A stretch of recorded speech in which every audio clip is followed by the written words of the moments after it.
Hi, everyone. Today we're going to provide you with a brief update regarding the cases against Jon Hallford and Carrie Hallford in connection to the Return to Nature funeral home investigation. I want to introduce the prosecution team here. We have Deputy District Attorney Shelby Crow, Chief District Attorney Rachel Powell, and District Attorney Michael Allen. District Attorney Allen will provide today's update and allow time for a couple questions, but please remember these cases are open, which means that our ability to provide commentary is limited. Thank you, Kate. So I just want to start out with making a statement that the information that we can share at this time is limited to what was discussed in open court or that is included in any public documents. Obviously, the affidavit supporting the arrest was released by the court today, but because that document gets into specific facts about the investigation, we will not address the affidavit itself nor any of the information contained therein. Obviously, we had previously released the charges that both Jon Hallford and Carrie Hallford are facing. At Jon Hallford's preliminary hearing today, evidence was presented only on the money laundering charges, and that can be confusing. I know it was confusing to some of the affected family members. In Colorado, defendants are entitled to a preliminary hearing in specific instances. Those instances include when a defendant is in custody on pending felony charges, or when a defendant is in or out of custody on felony charges that require mandatory DOC sentencing, or finally, when a defendant is in or out of custody on felony charges that are a Class 3 or higher felony offense.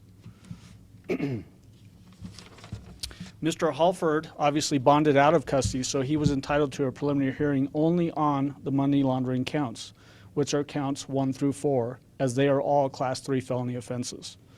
Procedurally, all of the counts charged in the complaint against Jon Hallford are bound over for trial, and the court made that ruling today. Both defendants are scheduled for an arraignment on March 21st, 2024 at 9 a.m.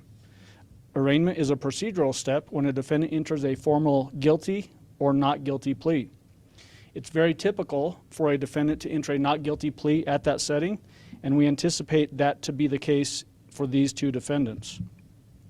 It's important to note, as always, that despite the charges being bound over for both defendants, that they are both still presumed innocent until proven guilty beyond a reasonable doubt.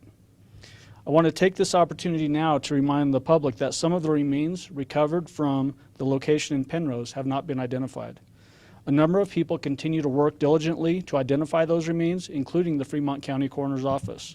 To date, 22 bodies remain unidentified. If you or someone you know conducted business with Return to Nature from January 2019 through October 2023, and you are concerned that your family member or friend may be unidentified, please send an email to Penrose Funeral Home, spelled out, at fbi.gov. All emails sent to that address will be responded to with a link to fill out a questionnaire. There is also a hotline that people can use, a local phone number, 719-472-3856. Calls to that number will be receiving a return call with more information. I want to end my prepared statements with the same admonition I made earlier, and that is that all defendants are presumed innocent until proven guilty beyond a reasonable doubt, and despite the ruling today in court, that still holds true for these two defendants. With that, I want to be sure that we understand that I'm going to be very limited in the things that I talk about. I'm not going to get into the facts of the case. Really just want to talk about any procedural questions that any of you may have. Let's start over here, Colette. If the two defendants hypothetically plead not guilty at their arraignment, would they be tried together as co-defendants in a trial? Yeah, so one of the statements that we made in the at the conclusion of Carrie Hallford's preliminary hearing is that we do want them to be paired up so that we can do a joint trial. Zach? Are you optimistic that you'll be able to identify the final 22 bodies? We're hopeful. It's going to take some very diligent work, continuing diligent work from the coroner's office down in Fremont County. It's going to take diligent effort on the part of community members also to get them the information they need to make a good identification. Melissa? Have you ruled out the possibility of offering a plea deal to either one of the Hallfords? Yeah, that's not even part of our calculus at this particular juncture. And if we do engage with that, we'll obviously talk to the affected family members before we talk with the defense attorneys. But that's something I'm not going to comment on right now. Is that? Do you think bond will be readdressed for Jon Hallford in the future? Potentially. That's always a potential in any criminal case. That typically, and I'm going to talk in a generalized sense here, that would typically happen if circumstances change, that either the prosecution or defense wants to then readdress bond, and that can happen. And it's a very routine thing to happen in any case. Whether it will happen in Jon Hallford's case or not is to be seen, and really not something I want to get into too much detail about. And I'm not doing a very good job of repeating questions, so hopefully everybody's getting the actual questions. Just to say, you said that if you were to, let residents know if you or somebody, use their business, you use the date January of 2019. I know most of the bodies date back to September. Is that just kind of a blanket, like it might be from that year, it might be earlier than that? Exactly. It's just to cast a wide enough net that we can hopefully identify those bodies. And the question was, why am I picking January 2019? It's just to cast a wide net so that we can hopefully identify those last 22 remaining bodies. I know 189 physical bodies were found, but also in Carrie's hearing, we heard that a water cremation machine was found. Is there any looking into the potential that more bodies might have been victimized? We just don't know where or in what way? Yeah, I mean, that gets into speculation that I don't think is helpful for the case proceeding at this particular point. It's a great question, Melissa, but I'm just not going to get into that right now. But it is accurate that they had several more clients than 189 over the course of 4 years, correct? Again, that's getting into speculation. That doesn't really get to the charges that we've charged in this particular case. Right. If they had obviously worked with more families and they're not included in the charges, that just means that there's no evidence that there's any criminal conduct with those other folks. Yeah. Colette. Less procedural, more emotional impact of this case on your office as you meet with all these families, as you present the evidence in the court. How has this case differed from others? And I'm not meaning that as a compare-contrast, but this case has so many victims. It's in a realm that we don't often see within the courtroom. Yeah, so what Colette's asking is what's the emotional impact on people that are involved with the case, essentially. Obviously, this is a big community impact case. It affects people in both El Paso County and Fremont County. We have family members locally and otherwise that are hugely impacted by this case. And to your point, we deal with these types of high-profile cases in the same way, which is trying to be empathetic to the affected family members, doing the best that we can in court, and putting together the best prosecution teams that we can to put ourselves in a really good position on any given case, and that's definitely true of this case. These two prosecutors are top-notch and some of our best in this office. Are there any bodies that unfortunately have not been paired up with loved ones yet that haven't been claimed? Well, that's what I was referring to. Those 22 unidentified remains would fit into that category. But are there any that have been identified that investigators I see don't what know you're who to saying. contact? Yeah. So some probably have been identified, and again, I don't want to get into too many specifics, but maybe haven't been paired up with a particular family. That's definitely true, but I'm not going to get into the numbers or who those folks might be. Zach? Do you think this case will be taken to trial this year? Oh, that's a big speculation. Good question. Zach's asking if this case will make it to trial this year. The courts move slow when we get into criminal prosecution. We're hopeful that it would happen in a relatively short amount of time, but things happen in cases, and we'll just have to see how that plays out.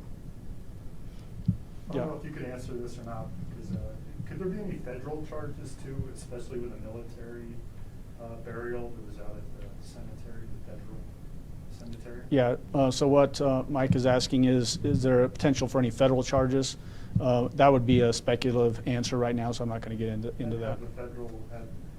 Has the FBI or anybody contacted you? Well, the FBI obviously testified in this preliminary hearing, so they're certainly aware of all of the facts in this case.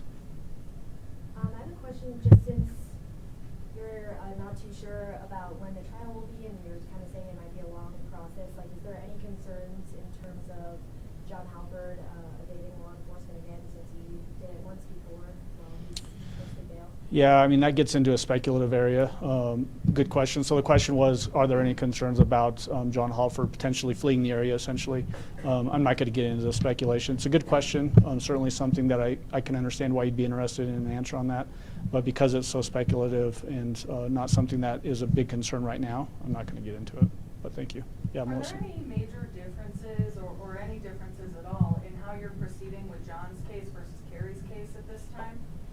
So the question is, are we treating the two cases differently? And the answer is no. The only difference is the procedural difference between when Carrie Hallford's preliminary hearing happened, she was in custody, so we presented evidence to support all of the felony charges.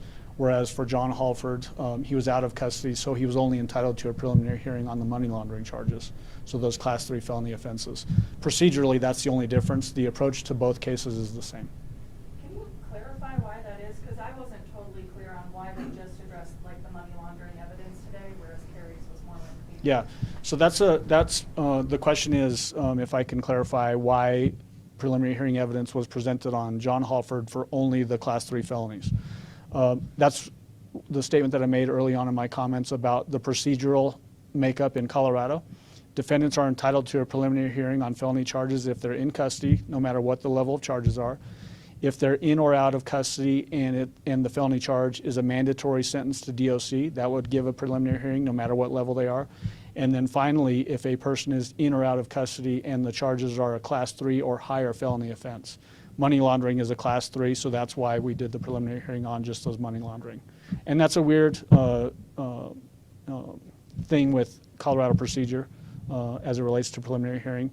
I know it caused a lot of confusion for affected family members. I'm sure people in the public will be confused about that, but it's just a weird quirk in the law.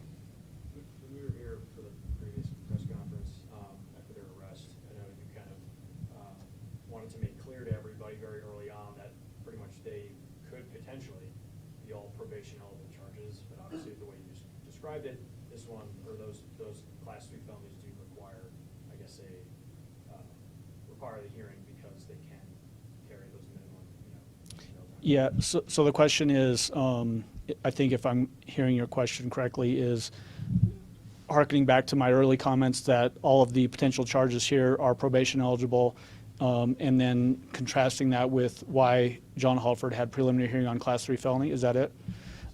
So even the Class 3 felonies on those money laundering charges, those are not mandatory DOC. It's just because of the level of the charges that they're Class 3. These are all still potentially probation eligible offenses. Nothing about this process changes that at all. And that's just Colorado law. Yes. What the challenges are that the coroner's office is facing in identifying those last 22 bodies? Yeah, I'm not going to go into those details. I think that gets too close to the investigation. It's a good question, though. Melissa's asking what challenges is the coroner's office having to identify those last 22 bodies, and it's just too close to the investigation to get into those details. With that, I think we'll go ahead and wrap it up. Great questions. Thank you all for participating and getting the message out to the community about those remaining 22 bodies. We do want to get those folks identified so that we can connect them up with their affected family members and bring some closure for those people. Thank you.